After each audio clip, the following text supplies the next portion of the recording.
ज्येष्ठ मास अमावस्या की ढेरों शुभकामनाएं। प्रिय भक्तों, आज के दिन हम विशेष रूप से बात करेंगे आने वाली अमावस्या के विषय में। आने वाली अमावस्या जो कि ज्येष्ठ मास की अमावस्या है और यह शनिश्चरी अमावस्या है, अर्थात शनिवार को पड़ रही है। बात इतनी ही नहीं है कि शनिवार को पड़ रही है, इस दिन शनि जयंती भी है, इसीलिए यह अमावस्या बड़ा उत्तम योग बना रही है। यह कोई दिन नहीं है। यूं तो अमावस्या का अपना प्रभाव बहुत अधिक होता है, और अगर वह शनिवार को हो तो शनिवारी अमावस्या भावुक अमावस्या कहलाती है, उसका प्रभाव और होता है। और जब उस दिन शनि जयंती भी हो तो यह अनेकों संकटों का नाश करने वाली हो सकती है। तो आज के इस वीडियो में मैं शास्त्रों की विधि से आपको बताऊंगा कि इस अमावस्या पर आपको क्या करना है, क्या नहीं करना है। यह अमावस्या कैसे आपके लिए महत्वपूर्ण है, कैसे आपकी धनुपार्जन में सहायक हो सकती है, कैसे आपके पापों का नाश कर सकती है, और कैसे आपके पितृ को अखंड तृप्ति प्रदान कर सकती है, कैसे पितृ का कल्याण कर सकती है। संपूर्ण शास्त्रीय जानकारी आपको यहां प्रदान की जाएगी। आपसे निवेदन है कि वीडियो यदि थोड़ा सा भी उपयोगी लगे तो एक बार लाइक अवश्य कर दीजिएगा। भगवान नारायण आपके पितरों को गोलोक धाम में वास्ते, इसके लिए कमेंट बॉक्स में अवश्य लिखिएगा। ओम नमो नारायण। आए अजय श्री कृष्ण। आप देख रहे सनातन धर्म का संसार ज्योतिष संस्थान का प्रतिष्ठित यूट्यूब चैनल सनातन धर्म का संसार धार्मिक चैनल पर नए हैं तो सब्सक्राइब कीजिए। प्रिय भक्तों, पुरुषोत्तम मास तो आरंभ हो ही रहा है, परंतु उससे पहले बहुत बड़ा दिन आ रहा है। ये योग है शनिया का। शनिश्चरी अमावस्या इसलिए महत्वपूर्ण है क्योंकि ये योग शनि देव को प्रसन्न करेगा। किसी के ऊपर शनि की 7.5 चल रही हो भैया, चल रहा हो, किसी की कुंडली में शनि का दोष, शनि कुछ ऐसे स्थान पर विराजमान हो जो आपके लिए हानि पहुंचा रहे हो, तो यह दिन आपके लिए बड़ा श्रेष्ठ पर है। दूसरा, क्योंकि यह अमावस्या का दिन है और अमावस्या का दिन पितरों को समर्पित है। शनिश्चरी अमावस्या का योग बनने से आप अपने पितरों को अखंड तृप्ति प्रदान कर सकते हैं। शास्त्र कहते हैं कि इस दिन पर किया जाने वाला जो भी पुण्य कर्म है, पितृ कर्म है, वो उनको कई कल्पों तक तृप्त रखता है। 1-2 वर्ष नहीं, 1-2 हजार नहीं, वरन करोड़ों वर्ष, क्योंकि कई कल्पों की बात शास्त्रों में कही गई है। तो सबसे पहले जानते हैं कि इस अमावस्या पर आपने क्या क्या करना है, कैसे पूजा करनी है, कैसे आप शनि देव को प्रसन्न कर सकते हैं, और कैसे पितरों के लिए श्राद्ध कर्म और तर्पण आदि कर सकते हैं। सबसे पहले हम अमावस्या पर पितृ तर्पण और श्राद्ध कर्म की बात करेंगे, क्योंकि यह दिन मुख्य रूप से इन्हीं को समर्पित है। फिर हम शनि के लिए क्या कार्य करने हैं, कैसे उन्हें प्रसन्न करना है, कैसे ढैया 7.5 और उनके प्रकोप से बचना है, उसके लिए क्या करना चाहिए इस दिन पर और क्यों विशेष है, ये बताएंगे। प्रिय भक्तों, अमावस्या वह दिन है जिस दिन पितृलोक की सुबह होती है, क्योंकि पुराण बताते हैं कि हमारे 15 दिन पितृलोक की रात्रि और हमारे अगले 15 दिन पितृलोक का दिन होता है। तो इस प्रकार से जैसे ही अमावस्या है उस दिन पितृलोक में सुबह होती है, इसीलिए यह दिन पितरों को समर्पित कहा गया है। स्वयं ब्रह्मदेव ने इसे पितरों को समर्पित किया है, जिससे कि इस दिन जो भी उनके वंशज हैं वो श्राद्ध कर्म करके, जल तर्पण आदि करके अपने पितरों को तृप्ति प्रदान कर सके। जैसे ही वो सो के उठते हैं, प्रातः काल होती है, उन्हें यदि आप तृप्त करते हैं तो इससे आपके पितृ प्रसन्न होते हैं। पितृ प्रसन्न तो पितृ दोष जैसा जो बड़ा दोष है वह नष्ट होता है, पितरों की कृपा प्राप्त होती है। भगवान नारायण स्वयं कहते हैं कि यदि आपके पितृ प्रसन्न हैं तो देव स्वतः प्रसन्न हो जाते हैं। पितृ को प्रसन्न करना बड़ा आवश्यक होता है और इसमें सर्वोत्तम सहायक है अमावस्या। तो आने वाली अमावस्या पर आप प्रातः काल का जो स्नान है उस पर ध्यान दीजिए। अमावस्या का प्रातः कालीन स्नान बड़ा महत्वपूर्ण होता है। प्रथम कर्म स्नान अगर संभव है तो गंगा जी में कीजिए, सरयू जी में कीजिए, यमुना गोदावरी सरयू जहां भी कर सके वहां कीजिए। अगर कहीं नहीं जा रहे हैं, घर पर हैं, तो गंगा जल युक्त जल से स्नान कीजिए, परम कल्याणकारी है। स्नान आदि करके स्वच्छ वस्त्र धारण करके दैनिक पूजा पाठ को पूर्ण कीजिए। आप अगर ज्येष्ठ मास महत्व में सुन रहे हैं उसे सुनिए। भगवान नारायण की पूजा कर रहे हैं, अपने घर के मंदिर की पूजा पाठ कीजिए। तदोपरांत एक महत्वपूर्ण कार्य आपने करना है, वो है पितृ तर्पण। पितरों को आज के दिन जल तर्पण अवश्य करना है। अगर संभव है तो पूरा श्राद्ध कीजिए, ब्राह्मण को बुलाइए, भोजन आदि कराइए, पूरा श्राद्ध कराइए और दक्षिणा आदि दे के विदा कीजिए। सबके लिए इतना संभव नहीं है, चाहे तो व्यस्तता कहें या समय का अभाव कहें, तो आप एक कर्म अवश्य करें, वो है जल तर्पण। 1 लोटा लीजिएगा तांबे का, उसमें थोड़ा सा गंगा जल डालिए, फिर शुद्ध जल से भर लीजिए, थोड़े से काले तिल उसमें डालिए, एक पत्ता तुलसी का डालिए, कुशा है तो कुशा डालिए, सफेद पुष्प है तो वो डाल सकते हैं। आसन लगाइए और दक्षिण दिशा की ओर मुख करके बैठ जाइए लोटे को। फिर गीता के 7वें अध्याय का श्रवण कीजिए, या स्वयं पढ़ सकते हैं तो स्वयं पढ़िए। इसके बाद लोटे को दोनों हाथों में उठा लीजिए पाठ पूर्ण करने के बाद, और भगवान नारायण से संकल्प कीजिए कि हे प्रभु, मैंने जो गीता का 7वां अध्याय पढ़ा है या सुना है, इसका संपूर्ण पुण्य मैं अपने सभी पितरों को अर्पित करता हूं। इसका पुण्य मेरे सभी पितरों को प्राप्त हो और वो इससे तृप्त हो। ये पुण्य उनको अर्पित कीजिए। फिर इस जल से तर्पण करेंगे।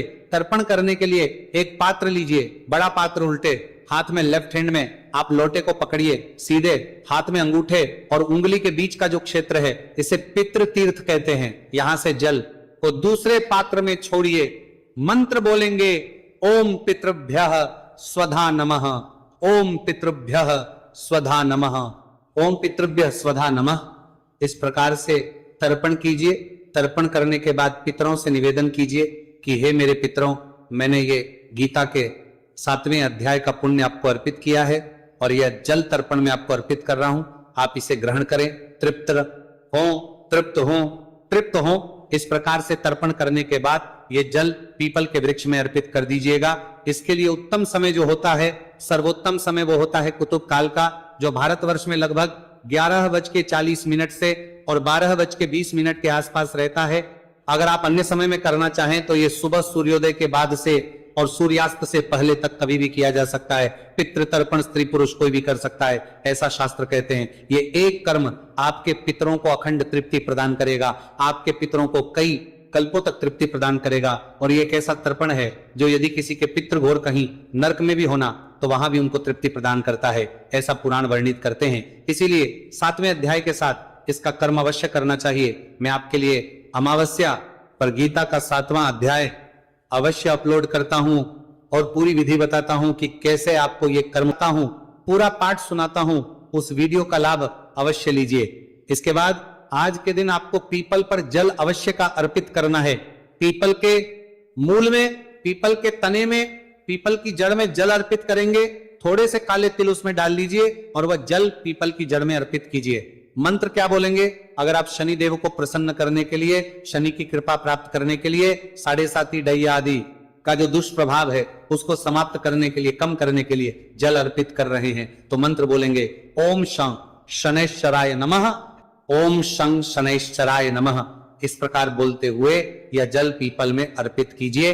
अगर आप पितृ को तृप्त करने के लिए, पितृ को अखंड तृप्ति प्रदान करने के लिए यह जल अर्पित कर रहे हैं तो मंत्र बोलेंगे, ओम सर्व पितृ मनः कामना सिद्ध कुरु कुरु स्वाहा, ओम सर्व पितृ मनः कामना सिद्ध कुरु कुरु स्वाहा। यह मंत्र आपके पितरों को तृप्त करेगा, प्रसन्न करेगा और आपके पितृ आपकी कामना को पूर्ण करेंगे। जो भी आपकी इच्छा होगी उस इच्छा को पूर्ण करेंगे। यीशु योग है सुबह से लेके और 11:30 बजे के बीच में आपको ये कर्म करना है। जितनी जल्दी, जितनी सुबह करते हैं उतना उत्तम है। तृतीय कर्म जो शनिदेव की कृपा प्राप्त कराएगा, आपके घर में पितृदोष है तो उसे दूर करेगा, पितृ को तृप्त प्रदान करेगा। क्योंकि यह शनिश्चरी अमावस्या है। तेल का दिया, एक दिया, दीप दान करना है। आपने प्रातः काल एक दीप दान करना है। आपने सायंकाल पीपल के वृक्ष पर 5 बार आरती उतारिए। पीपल देवता से निवेदन कीजिए कि वो शनि के दुष्प्रभावों से आपकी रक्षा करें। हे शनिदेव, आप प्रसन्न हो, मेरे इस दीपदान को स्वीकार करें और मुझ पर कृपा करें। और उसके बाद 5 बार आरती उतार के वो दीपक रख दीजिए। ये 7.5 भैया आदि के जो दुष्प्रभाव है, शनि के गलत स्थान पर होने पर जो दुष्प्रभाव है उनको समाप्त करता है, उसमें आपको लाभ प्राप्त होता है। शयन काल को जो दीप दान करेंगे, एक पीपल के वृक्ष भी अवश्य कीजिएगा और एक अपने घर में दक्षिण दिशा की ओर दीपदान कीजिएगा। ये पितरों के निमित्त दीपक है। ये अवश्य आपको सायंकाल को प्रज्वलित करना है। जब सायंकाल को आरती का समय होता है उस समय आपको ये दीपदान करना है। यहाँ एक विशेष बात बताऊं कि जो शत्रुओं का नाश चाहते हैं, शत्रुओं पर विजय प्राप्त करना चाहते हैं कि उनके शत्रु समाप्त हो जाएं, तो वो ये दीप करेंगे सरसों के तेल से। और जो लक्ष्मी कृपा चाहते हैं, लक्ष्मी धन संपत्ति चाहते हैं, वो तिल के तेल का दिया प्रज्वलित करेंगे। और दीपक कौन सा होना चाहिए? तो दीपक आप मिट्टी का ले सकते हैं या आपके घर में जो उपलब्ध दीपक हो आप उसको प्रज्वलित कर सकते हैं। लोग बत्ती के बारे में पूछते हैं कि पंडित जी खड़ी बत्ती, लंबी बत्ती या किस प्रकार की बत्ती, तो बत्ती से कोई प्रभाव नहीं पड़ता है। ये लोगों ने केवल और केवल मूर्ख बनाने के लिए बहुत सी वीडियो डाल दी है। बत्ती आप लंबी ले लें, खड़ी बत्ती ले लें, लेटी बत्ती ले, जो बत्ती आपके पास उपलब्ध है आप उससे दीप दान कर सकते हैं। जब आप पीपल के वृक्ष पर दीप जला रहे हैं तो उसके बाद अगर संभव है तो कुछ समय पीपल के वृक्ष के नीचे बैठ जाइए, शांति प्राप्त कीजिए, मन को वहां की ऊर्जा में लगाइए और संभव है तो विष्णु शास्त्र नाम का श्रवण कर लीजिए। अगर पढ़ सकते हैं तो स्वयं पढ़ लीजिए, अन्यथा हमारे चैनल पर विष्णु शास्त्र नाम उपलब्ध है, आप उस पर सुन सकते हैं। आप पितृस्तुति, पितृ स्तोत्र जो है उसका श्रवण कर सकते हैं, या ओम शं शनैश्चराय नमः इस मंत्र का जप कर लीजिएगा। एक माला 108। अब एक विशेष उपाय बताता हूं आपके लिए। उस दिन थोड़ा सा काला उड़द लेना है, जितना भी लेना चाहें आप, 100 ग्राम, किलो, 1.25 किलो, 1 लोहे की कील ले लीजिएगा। कील अगर ना मिले तो कोई पात्र ले लीजिए, बर्तन ले लीजिएगा। लेना है सरसों का या तिल का, जितना आप लेना चाहें, यथाशक्ति जितनी भी आपकी सामर्थ्य है उसके अनुसार, और काला कपड़ा लेना है। ये 4 चीजें हैं जो आपने लेनी है। ये चारों चीजें या तो आप कहीं शनि मंदिर है तो वहां पे लेके आइए, किसी ब्राह्मण देवता को दे दीजिए। ये दान इस दिन यदि आप करते हैं तो ये शनिदेव की कृपा आपको प्राप्त कराएगा। ये दान करना कब है? ये दान आपको सूर्यास्त से पहले दिन में कभी भी कर देना है। आप इस दिन एक कर्म और कर सकते हैं, प्रदक्षिणा, पीपल की प्रदक्षिणा करें, परिक्रमा। आप परिक्रमा यथा श्रद्धा कर पाए, यथा सामर्थ्य कर पाए, क्योंकि ये गर्मी का समय है। करने वाले 108 कर सकते हैं, करने वाले 5 भी कर सकते हैं। तो जितनी आपसे लगे, इस दिन जो पीपल की परिक्रमा करेगा वो अपने पितरों को भी तृप्त करेगा और शनि कृपा भी आपको प्राप्त होगी।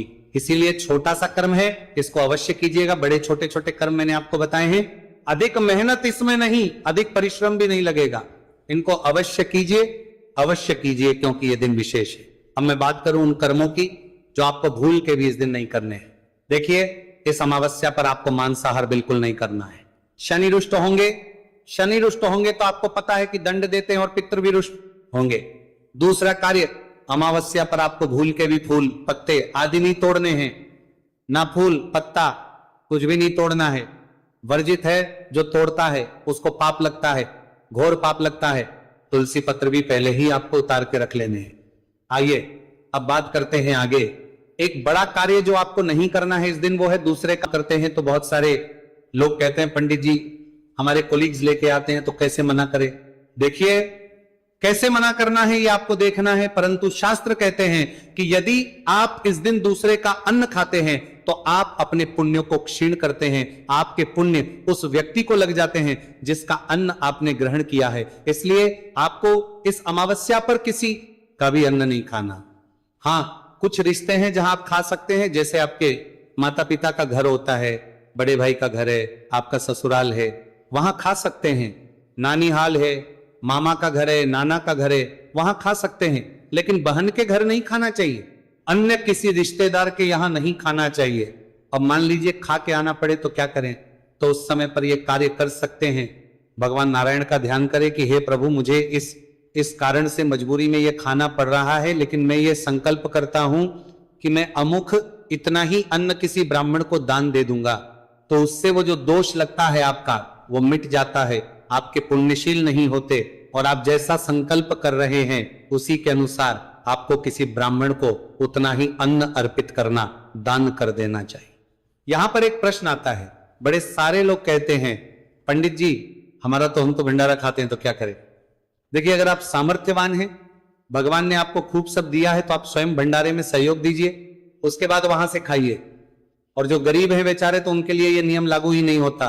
मान लीजिए कोई 2 वक्त की रोटी ही अपने लिए नहीं कमा पा रहा है तो आप खाइए, आपके किसी पुण्य का आपको नुकसान नहीं होगा। ये केवल उस नियम के अनुसार है कि यदि आप सामर्थ्यवान हैं तो आपको दूसरे इस दिन नहीं खाना चाहिए। अब बात करेंगे कि अमावस्या है किस दिन। प्रिय भक्तों, यह अमावस्या तिथि शुरू हो रही है 16 मई की सुबह 5:11 पर, और यह 16 तारीख को मध्य रात्रि 12 बजे के बाद जब 17 लग जाएगी तो 1:30 पर समाप्त हो जाएगी। आज बज्र का, ऐसे में 16 को सूर्य के मुख से अमावस्या है और पूरा दिन अमावस्या रहेगी, तो ये सभी कर्म आपको 16 मई को करने हैं। ये शनिवार का दिन होगा, अमावस्या है और शनि जयंती का भी दिन है, बड़ा दिन है इस दिन।